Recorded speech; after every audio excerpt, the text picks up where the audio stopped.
Welcome to inborn travellers. আজকে এই ভিডিওতে আপনাদের সাথে শেয়ার করব চিত্তরগড় ফোর্টের কিছু ইতিহাস, তাই ভিডিওটি শেষ পর্যন্ত দেখতে থাকুন আর চ্যানেলটিকে প্লিজ সাবস্ক্রাইব করতে কিন্তু ভুলবেন না। তাহলে চলুন শুরু করা যাক আমাদের রাজস্থান ভ্রমণের শেষ পর্ব চিত্তরগড় ফোর্ট। আজকের তারিখটা 19/2/2025 আর আমরা ভোরবেলা চলে এসেছি উদয়পুর রেলওয়ে স্টেশন। আজকে আমাদের train 20979 Udaipur two Jaipur Vande Bharat express. এই ট্রেনে করে আমরা আজকে যাব চিত্তরগড়।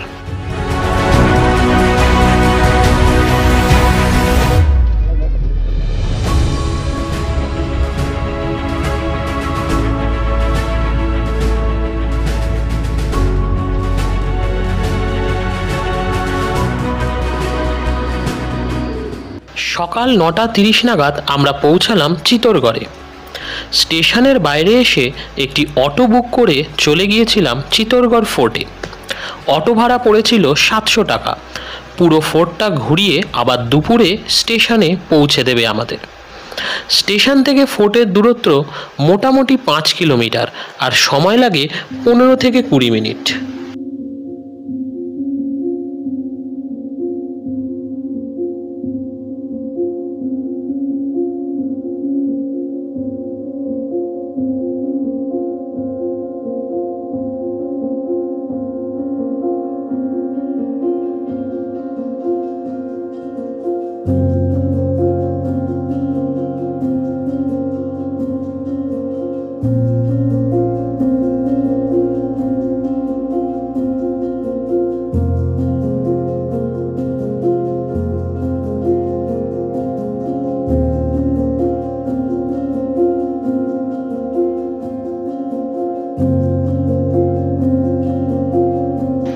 টিকিট কাউন্টার আর এই ফোর্টের টিকিট মূল্য হলো 40 টাকা। আর এখানে গাইডেরও ব্যবস্থা আছে। আমরা গাইড নিয়েছিলাম, আমাদের দাম পড়েছিল 600 টাকা। এই ফোর্ট সকাল 9টা থেকে বিকেল 6টা পর্যন্ত খোলা থাকে। আর টিকিট কাউন্টারের উল্টো দিকে রাস্তাটা পার হলেই শহরের ঠিক এই রকম একটা ভিউ পাওয়া যায়। চিত্তরগড় দুর্গ, যা চিত্তর দুর্গ নামেও পরিচিত, ইউনেস্কো ওয়ার্ল্ড হেরিটেজ সাইট দ্বারা স্বীকৃত ভারতের বৃহত্তম দুর্গগুলির মধ্যে একটি হলো এই চিত্তর দুর্গ। এই দুর্গটি প্রায় 600 ফিট উচ্চতার একটি পাহাড়ের ওপর 700 একর জমি জুড়ে অবস্থিত এবং এই দুর্গে প্রায় 65টি ঐতিহাসিক স্থাপত্যও রয়েছে, যার মধ্যে 4টি প্রাসাদ, 19টি মন্দির, 20টি জলাশয়, 4টি স্মৃতিস্তম্ভ আর বেশ কয়েকটি বিজয় স্তম্ভ। চিত্তরগড় মূলত চিত্রকূট নামেই পরিচিত ছিল, যার মধ্যে গড় কথাটির অর্থ হল দুর্গ এবং চিত্তর কথাটি এসেছিল মৌর্য বংশের শাসক চিত্রঙ্গদা মৌর্যর নাম অনুসারে, যিনি এই দুর্গটি স্থাপন করেছিলেন। বিভিন্ন লিপির ওপর ভিত্তি করে এবং কিংবদন্তির অনুসারে বেশ কিছু বৌদ্ধ স্তূপ জয়মল পাট্টা হ্রদের ধারেও পাওয়া গেছে। এই দুর্গটি রাজপুতদের সাহস এবং ত্যাগের প্রতীক। তবে দুর্গটিকে নিয়ে আরও অনেক গল্প রয়েছে। বলা হয় পাণ্ডবদের একজন ভীম তার সমস্ত শক্তি নিয়ে মাটিতে পড়েছিলেন এবং সেখান থেকে একটি বিশাল জলাধার তৈরি হয়, যার নাম ভীমলত কুণ্ড।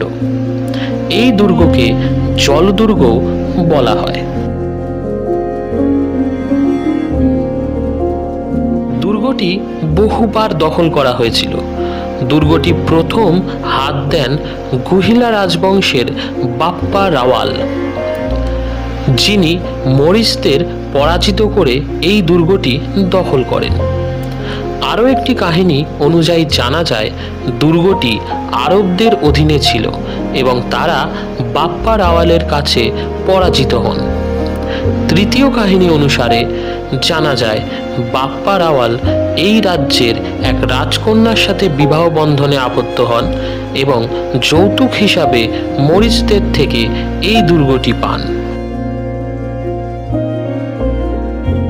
এই দুর্গটি ভারতের ইতিহাসের আলাউদ্দিন খলজি এবং রাজা রতন সিং এর মধ্যে প্রায় 8 মাস ধরে চলতে থাকা যুদ্ধের সাক্ষী ছিল।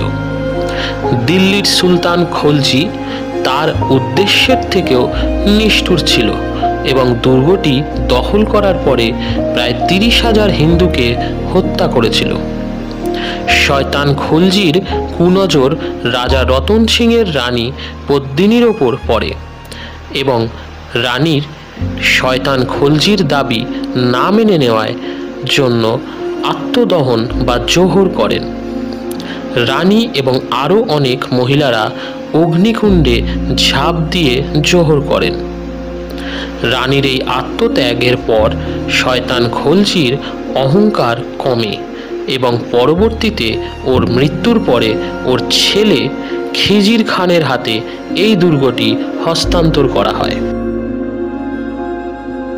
পরবর্তীতে রাজপুতরা দুর্গ দখলের জন্য প্রচেষ্টা করেন এবং খিজির খান মালদেবের কাছে আত্মসমর্পণ করেন। 7 বছর দুর্গটি তার দখলে ছিল। পরে মেওয়ারের রাজবংশের হাম্বির সিং দুর্গটি দখল করেন। মেওয়ারের রাজবংশের পতনের পরে বাহাদুর শাহ 1535 সালে এই দুর্গটি দখল করে নেন। 1567 সালে আকবরের উত্থান ঘটে এবং ওর নজর পড়ে সমগ্র ভারত এবং অবশ্যই এই চিত্তরগড় দুর্গের ওপর। এইবার আমরা জেনে নিই এই দুর্গে থাকা বেশ কিছু স্থাপত্যের সম্পর্কে। প্রথমত বিজয় স্তম্ভ। মোহাম্মদ খিলজির বিরুদ্ধে জয়ের পরে মহারাওয়াল কুম্ভ এই স্তম্ভটি স্থাপন করেন। এরপরে আসি কৃতিস্তম্ভ। জৈন বণিক জিজা ভাগেরওয়াল এই স্তম্ভটি তৈরি করেছিলেন জৈনদের গ্লোরিফাই করার জন্য। তৃতীয়ত গোমুখ জলাধার। দুর্গের পশ্চিম দিকে অবস্থিত গোমুখ জলাধারটি একটি পবিত্র তাৎপর্য বহন করে। এই জলাধারটি গরুর মুখের আকৃতির হিসাবে করা হয়েছে, যার থেকে জল প্রবাহিত হয়। চতুর্থ, রানা কুম্ভ প্রাসাদ। এই প্রাসাদটি তার উজ্জ্বল স্থাপত্য এবং ইতিহাসের জন্য পরিচিত এবং সিসোদিয়া রাজবংশের নামে এর নামকরণ করা হয়েছে। এই প্রাসাদে অন্যান্য মহিলাদের সাথে রানী পদ্মিনী জোহর করেছিলেন এবং এই প্রাসাদেই মীরাবাইও বসবাস করতেন। পদ্মিনী প্রাসাদ। এই প্রাসাদে রানী পদ্মিনী এবং রাজা রতন সিং বসবাস করতেন। এছাড়াও মীরা মন্দির। এই মন্দিরটি মীরাবাইকে উৎসর্গ করে করা হয়। 1449 সালে মহারানা কুম্ভ এটি নির্মাণ করেন। এই মন্দিরে ভগবান বিষ্ণুর পূজা করা হয়। মন্দিরের বাইরে উপর দিকে 5টি মানব কাঠামোর খোদাই করা মূর্তি রয়েছে, যার মধ্যে কেবলমাত্র একটি মাথা রয়েছে, যা ইঙ্গিত করে সমস্ত ধর্ম, সংস্কৃতি এবং সম্প্রদায়ের মানুষ সম্প্রীতির সাথে বাস করে। এছাড়া কালিকা মাতা মন্দির। 14দশ শতাব্দীতে নির্মিত এই মন্দিরে মা কালীর পূজা করা হয় এবং পুরো মন্দির জুড়ে অসাধারণ সব শিল্পকর্মের নিদর্শনও পাওয়া যায়। এইবার জেনে নিই বিখ্যাত কিছু যুদ্ধ যা এই দুর্গে হয়েছিল। 1303 সালে প্রথম যুদ্ধের নেতৃত্ব দেয় আলাউদ্দিন খলজি, যে রানীর প্রতি মোহিতও ছিল। বহু সময় ধরে চলা এই যুদ্ধে রাজা রতন সিং পরাজিত হয় এবং রানী ও বাকি মহিলারা জোহর পালন করেন। এরপরে 1535 সাল দ্বিতীয় আক্রমণটি করেছিল গুজরাটের বাহাদুর শাহ এবং যার ফলে এই দুর্গে আরও একটি জোহর হয়। এরপরে তৃতীয় 1567 থেকে 1568 পর্যন্ত তৃতীয় আক্রমণটি করেছিল আকবর, যার ফলে অনেক নিরীহ মানুষ প্রাণ হারায় এবং আকবর দুর্গটি দখল করে।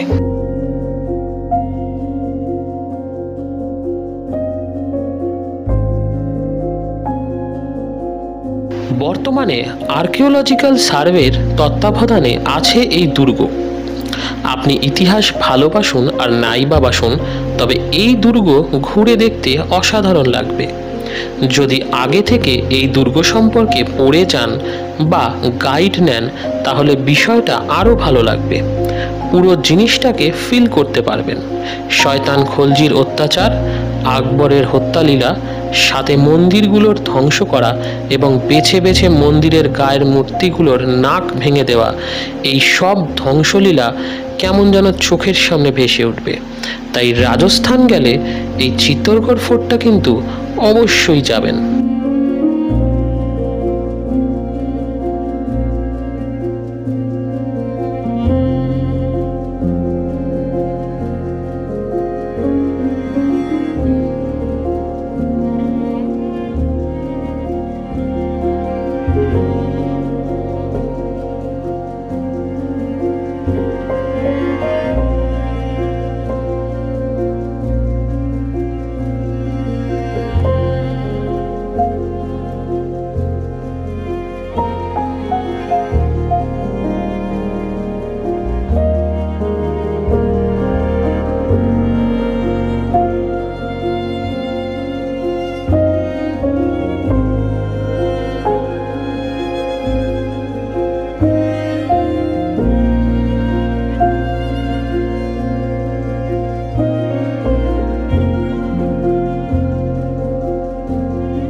চিত্তরগড় ফোর্ট থেকে স্টেশনে ফিরে এসে রিটার্নিং রুমে বেশ কিছু সময় ছিলাম। তারপর ট্রেন ধরে উদয়পুর ফিরে এসেছিলাম, কারণ কালকে আবার বাড়ি ফেরার পালা। রাজস্থান পর্ব এইবারের মতো শেষ করলাম। দেখা হবে খুব তাড়াতাড়ি। সঙ্গে থাকুন আর সুস্থ থাকুন।